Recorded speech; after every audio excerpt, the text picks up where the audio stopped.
저의 간증문을 읽어드리기 전에 제가 교회라는 곳에 처음 출석하기 시작하면서 우리 교회에서 새 가족 양육 훈련을 7주를 받게 되었는데, 먼저 부족하지만 7번의 훈련 과정에서 암송한 성경 구절을 제가 암송하면서 성도님들과 같이 은혜를 나누고자 합니다. 1. 하나님은 누구인가? 창세기 1장 27절.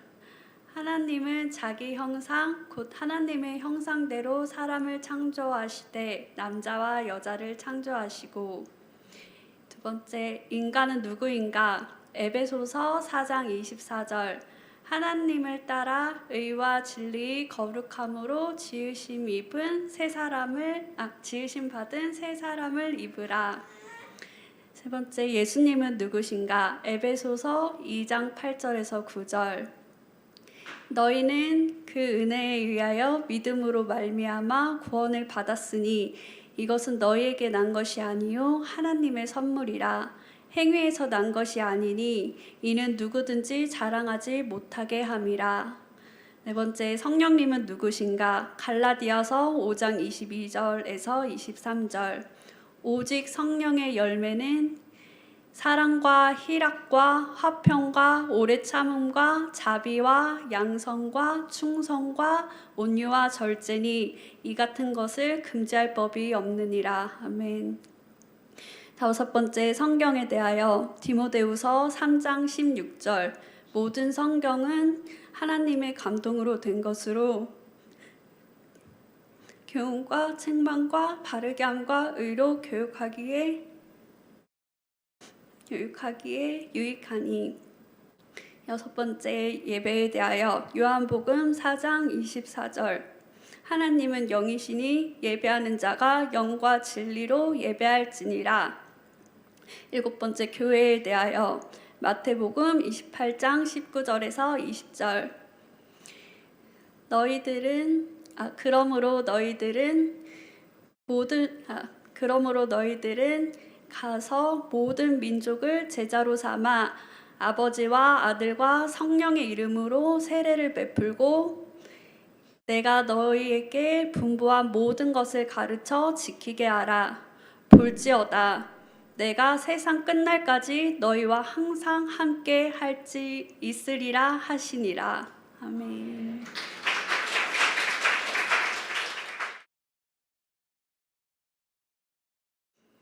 하나님을 알기 전 저는 흔한 세상 세인들 중 하나였습니다.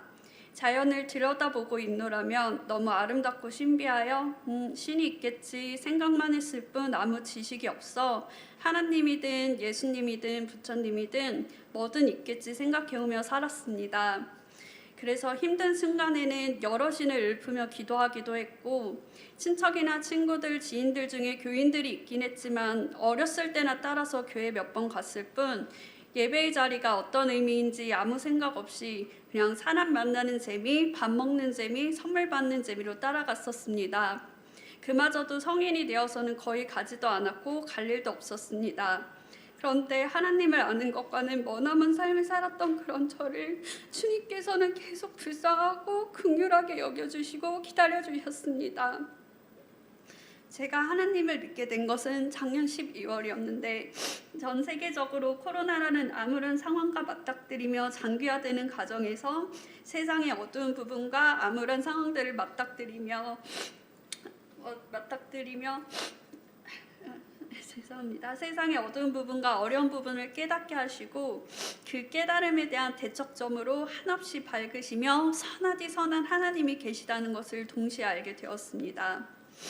하나님이 살아계신 분이라는 것을, 정말 하나님 아버지가 참된 창조주라는 것을 번뜩 깨닫게 된 순간 하나님이 제 평생에 얼마나 저를 기다려오고 참아주셨는지를 알게 되었습니다.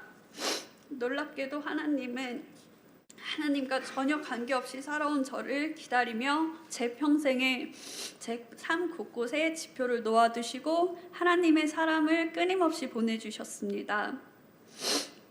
한 번은 어렸을 적에 크리스천인 친척분이 믿음이 없던 저희 집을 위해 성경책을 놓아두고 가셨는데 한창 책을 좋아하던 저는 이것저것 읽다가 어느 날 호기심에 성경을 꺼내 읽게 되었습니다.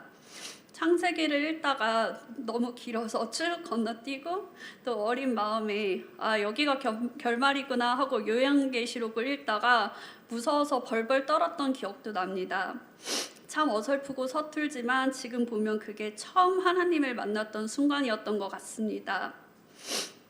초등학생 때에는 다니던 피아노 학원 원장 선생님이 크리스천이셔서 토요일날 성경 이야기 들으러 나오면 피아노도 하루 종일 칠 수 있게 해주고 포켓몬빵도 사준다고 하셔서 토요일이 되면 쫄래쫄래 이야기를 들으러 다녀오곤 했습니다. 동화 읽고 이야기 듣는 것을 한창 좋아하던 때라 피아노 치고 포켓몬 스티커도 모을 수 있으니 이만한 행복이 없다 생각했는데 하나님을 알게 된 지금 그때 일 또한 하나님이 예배 두신 일임을 깨닫게 됩니다. 중고등학생 때에는 제가 피아노 학원 다닐 시간도 없고 사춘기가 심하게 오기도 하고 그래서 흐지부지하게 지내다가 성인이 되고는 더욱 하나님을 잊고 살았고 또 무교 집안이라 교회 다닐 일도 없이 그럭저럭 살았습니다. 그러나 그런 삶 속에서도 종종 우연찮게 좋은 교인들을 만나 도움받고 이야기 나누고 좋은 기억들을 간직하면서 가끔 추억으로만 떠올리곤 했었는데 여전히 하나님은 항상 하나님의 사람들을 보내어 손 내밀어 주신 것을 이제 알 것만 같습니다. 그러던 중 작년 말에 하나님이 갈급한 마음을 주시고 진리를 찾아 갈구하게 되는 마음을 주셔서 그냥 성경책을 한 권 사다가 읽게 되었습니다. 마음은 간절했으나 이게 혼자 읽다 보니 어렵고 막히고 궁금하고 또 오해할 수 있을 만한 부분들이 쌓이고 쌓여서 어려워하고 있던 차에 하나님 말씀을 나눌 수 있는 사람들을 만날 수 있게 해주시고 또 교회로 인도해 달라고 제 돈 놓지 말라고 울며 기도드리게 되었고 한 달 뒤에 너무 신기하고 기적 같은 인연으로 아무 연고도 없던 제가 우리 예수사랑 교회에 나오게 되었습니다. 저는 아직도 신기합니다. 초신자이고 교회랑 연고도 없고 혼자 성경 읽다 너무 어려워서 자칫하면 헤매고 포기할 수도 있었는데 하나님의 인도하심으로 지금 이 자리에서 예배드리고 성경 공부할 수 있게 된 것이 너무 신기하고 감사합니다. 교회에 등록하고 새가족 양육 공부를 하면서 하나님, 예수님, 성령님에 대해서 인간과 성령에 대해 자세히 배우게 되었고 궁금하고 몰랐던 부분, 그동안 하고 싶었던 잔뜩 쌓였던 질문에 대해 목사님께 직접 이야기 듣고 형제 자매님들과 나눌 수 있는 시간을 가졌는데 이 모든 것이 얼마나 놀라운 일인지를 계속 생각하게 됩니다. 무교도였다가 초신자가 된 지금의 제 입장에서 저를 붙들어주는 교회와 동력자가 없었더라면 믿음을 잃고 하나님 곁을 떠나기가 쉬웠을 수도 있지 않았을까, 너무 힘들지 않았을까 생각합니다. 공부에 함께하고 있는 목사님과 형제 자매님들께 너무나 감사드립니다. 그리고 더욱이 작은 재능이지만 앞에서 찬양까지도 할 수 있게 된 것도 너무나 기쁘고 감사합니다. 시간이 갈수록 찬양을 익히며 찬양 가사들을 음미할 때 은혜되는 부분이 많아 요즘 너무나 행복하고 즐겁습니다. 무신론자인 제가 전엔 가요만 흥얼거리다가 요새는 찬양을 흥얼거리고 있다는 게 참 신기합니다. 그리고 올해 안에는 성경을 다 읽는 게 목표인데 너무 어려워서 성령님의 도우심을 간절히 구하고 있습니다. 참 신기합니다. 주님을 알기 전에는 자연을 보며 막연하게 설계자가 있겠지 이런 생각이 다였는데 창조주 하나님을 명확하게 알게 되고 그분이 지나가는 참새도 들판의 들풀도 그리고 우리들도 각각의 생명체 모두 정교하게 지어주시고 존재의 의미를 주시고 사랑해 주신다는 것을 주님의 능력과 은혜와 사랑을 알게 되니 징그럽게만 느껴졌던 곤충조차도 소중하게 느껴지게 되었습니다.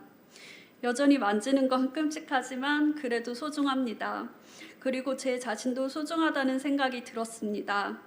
이리저리 세상에 치이고 우울해지고 불안할 때면 참 못된 생각을 많이 하고 자신의 가치를 잊어버릴 때가 많은 것 같습니다. 제가 그랬습니다. 하지만 이제는 주님을 생각하며 저 자신을 잘 붙들 수 있습니다. 세상에 가치 없는 것은 없다. 주님이 거저 주신 생명은 없다는 것을 깨달았으니 주님이 제게 뜻하신 바를 생각하며 제 믿음의 분량대로 행하고 순종할 수 있기를 기도합니다. 마지막으로 예수님을 알지 못하고 믿지 못하는 우리 가족을 위해 기도합니다. 제가 바로 설 수 있기를, 우리 가족이 예수님을 알고 예수님께 회개하여서 구원의 은혜를 받고 하나님의 사랑 안에서 거하는 가족이 될 수 있기를 기도합니다.